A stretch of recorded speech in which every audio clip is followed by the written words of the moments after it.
Well, one of the top stories we're covering this morning, the brawl brewing between News Corp and Time Warner Cable. If a deal between the two is not reached, News Corp will pull Fox programming from the cable provider's lineup. Joining us now from Baltimore is Brian Stelter, media reporter for the New York Times. Brian, thanks for your time this morning. And like many fights, this one comes down to money. What ultimately, or how far apart are these two players? As of this morning, they are pretty far apart, and Fox essentially came out last night and said, expect the channels to go off the air. We're talking about the Fox stations in New York, Los Angeles, several other major cities, but then also some of News Corporation's cable channels, which include FX and the Speed channel.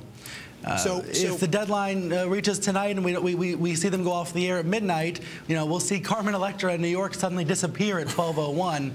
It'll be because they haven't reached a deal yet. Nobody wants to see that. Who is more likely to blink first, though?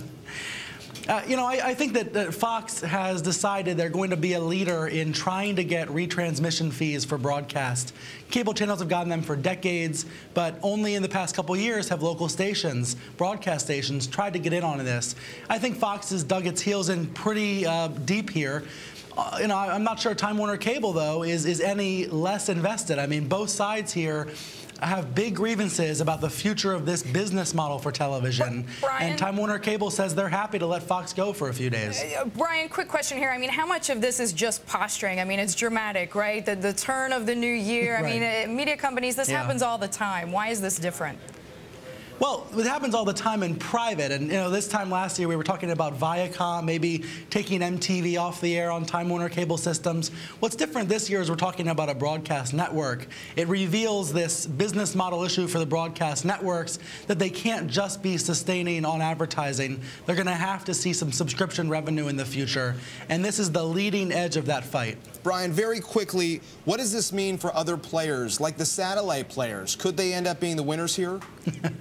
Well, they're already asking people to switch tonight and tomorrow morning to keep Fox on the air.